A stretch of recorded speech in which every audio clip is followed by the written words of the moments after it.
Mirëmëngjesi të nderuar teleshikues të Drita Televizionia, ku jemi sërish bashkë në emisionin e përditshëm What Happened Today, ku do ta ndiqni çdo ditë në orën 7:30.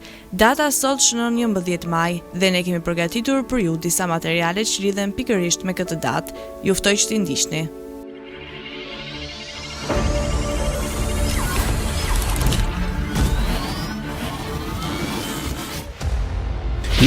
Maj. Ngjarje 330. Inaugurimi i Konstantinopolës nga Konstantini i Madh. 1910. U shpall parku kombëtar Glacier në Alaskë, një prej thestarëve më të çmuara të Shteteve të Bashkuara. Lindje 1888. Lindi Irving Berlin, kompozitor ruso-amerikan. 1904. Lindi Salvador Dali, piktor spanjoll i surrealizmit. 1916. Lindi Camilo José Cela, shkrimtar spanjoll, nobelist. 1918. Lindi Richard Feynman, fizikant amerikan. Vdekje 1916. Vdiq Max Reger, kompozitor gjerman. 2001. Vdiq Douglas Adams, shkrimtar britanik. 1981. Vdiq Bob Marley, këngëtar nga Jamaica. 2000. Vdiq René Munoz, autor kubanez. 2000. Vdiq Paula Vesely, aktore austriake.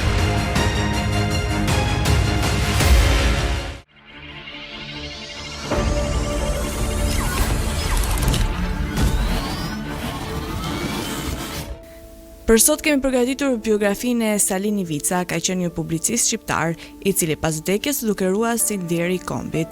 Për më tepër ju ftoj të ndiqni materialin e përgatitur.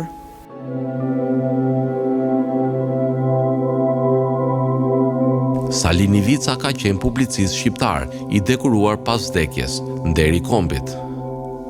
U lind në regjin të Kurveleshit të Sipërm, i biri i Aslan Gjebrajt, djalë dëshiri i shtëpis me 2 motra.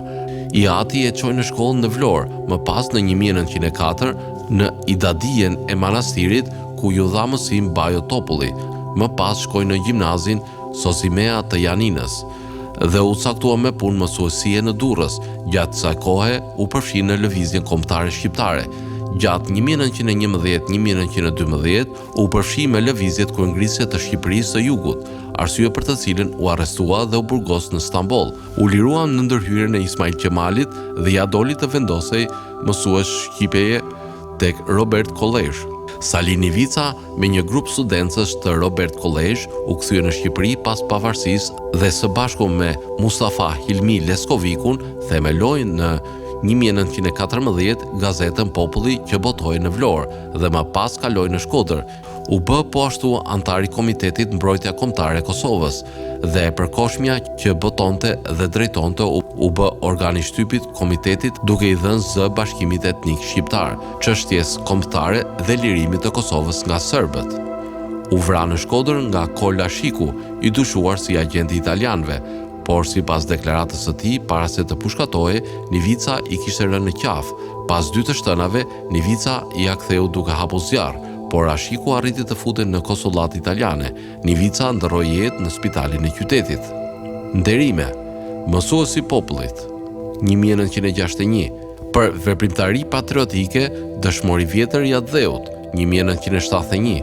Me vendim numër 6849 me 17 janar 2011, Salin Ivicës ju dha nga Presidenti i Republikës së Shqipërisë, Zoti Bamir Topi, dekorata më e lartë e Republikës, urdhri deri i kombit. Emri i patriotit Salin Ivica mbahet nga disa institucione arsimore, siç është Gjimnazi i Përgjithshëm i Memaliajt e nga disa shoqata adhetare. Emrin e tij e mbajnë gjithashtu disa rrugë në Shqipëri e Kosovë, si në Tiranë, Durrës, Shkodër dhe Prishtinë.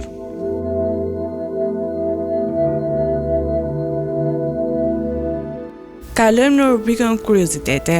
A ju ka shkuar ndonjëherë mendja se si janë vendosur emrat e kontinenteve?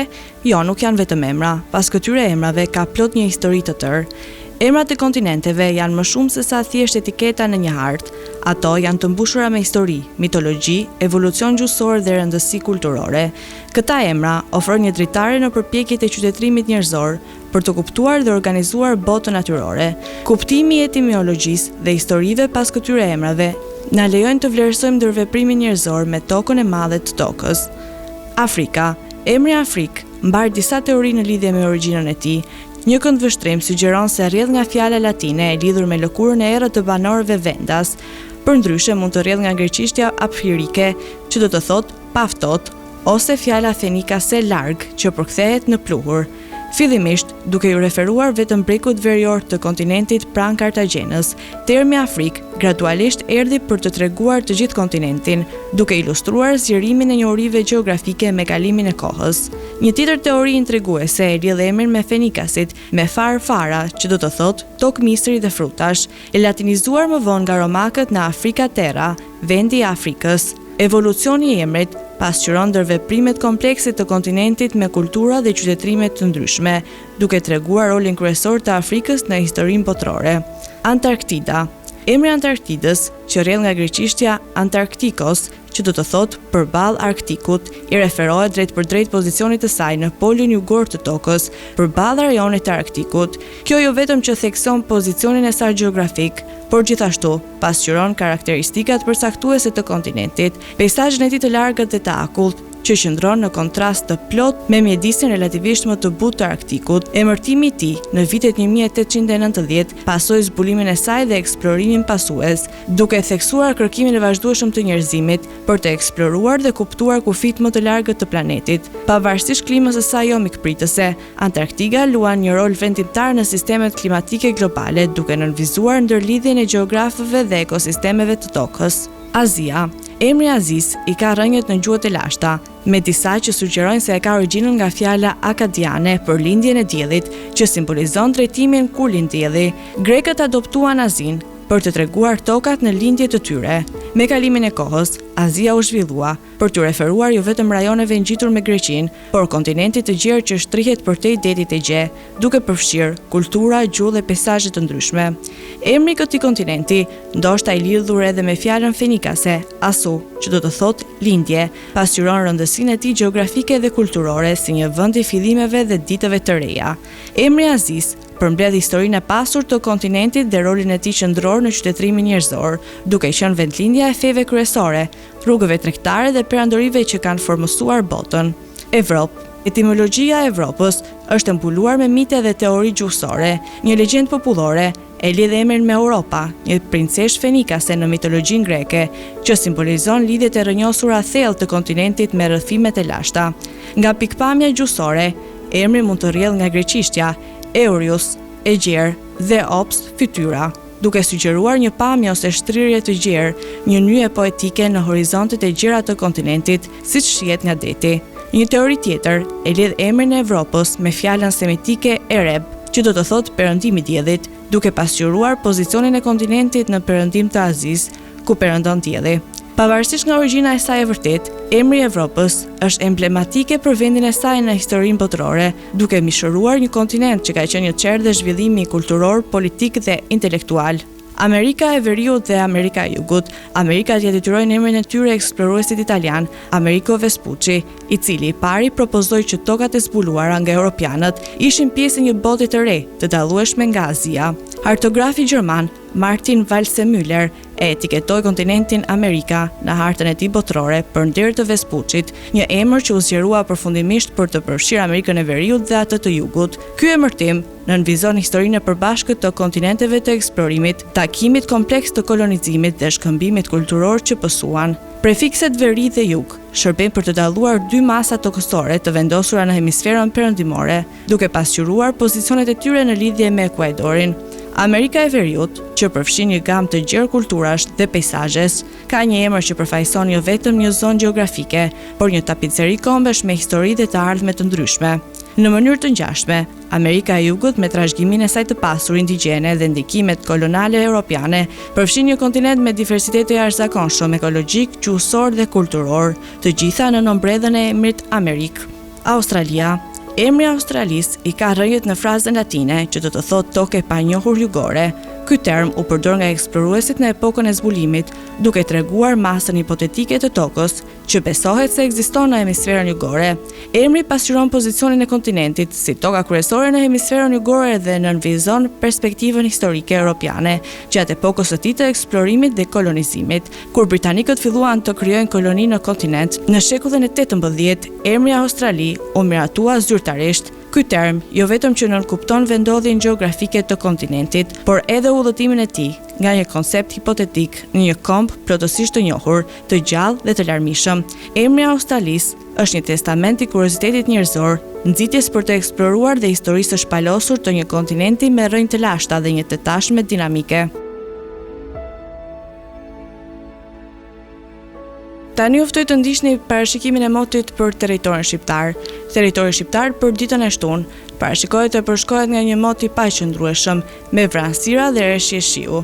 Sipas parashikimeve, temperatura minimale do të jetë 6 gradë Celsius, ndërsa temperatura maksimale parashikohet të jetë 23 gradë Celsius.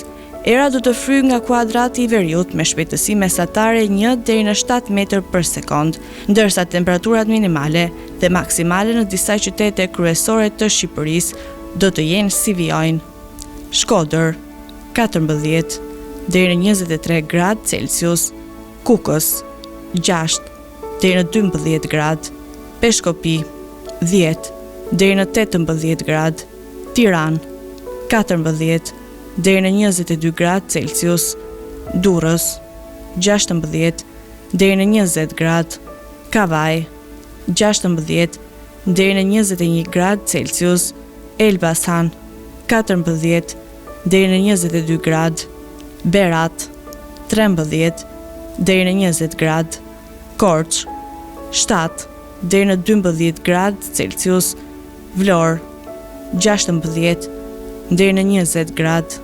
Gjirokastër 11 deri në 15 gradë, Sarandë 14 deri në 17 gradë Celsius. Tani u ftoj të ndiqni parashikimin e motit për territorin e Kosovës. Territori i Kosovës për ditën e shtunë parashikohet të përshkohet nga një mot i qëndrueshëm me vranësira dhe kthjellime.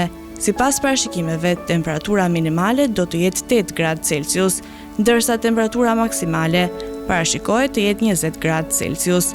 Era do të fryjë në drejtimin juglindor me një shpejtësi mesatare 1 deri në 3 metër për sekond, ndërsa temperaturat minimale dhe maksimale në disa qytete kryesore të Kosovës do të jenë si vijojnë: Mitrovic 10 deri në 19 gradë Celsius, Podujev 8 deri në 17 gradë, Skënderaj 9 deri në 19 gradë, Pej 9 deri në 18 gradë Celsius, Prishtinë 10 deri në 18 gradë, Gjakov 13 deri në 20 gradë, Malishev 11 deri në 19 gradë Celsius, Gjilan 8 deri në 18 gradë, Ferizaj 10 deri në 19 gradë Celsius, Kaçanik 10 deri në 18 gradë,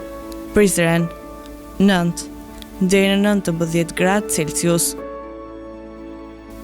Të nderuar teleshikues të Drita Televizion, kjo është gjithçka e përgatitur për emisionin e ditës së sotme. Bashkë të rishihemi sërish nesër në të njëjtin orë. Për më tepër ju ftoj të ndiqni programacionet e Drita Televizion. Mos harroni gjithashtu të na ndiqni në rrjetet tona sociale: TikTok, Instagram, Facebook dhe Twitter. Për të rijat më të fundit, vizitoni faqen tonë zyrtare drita.tv.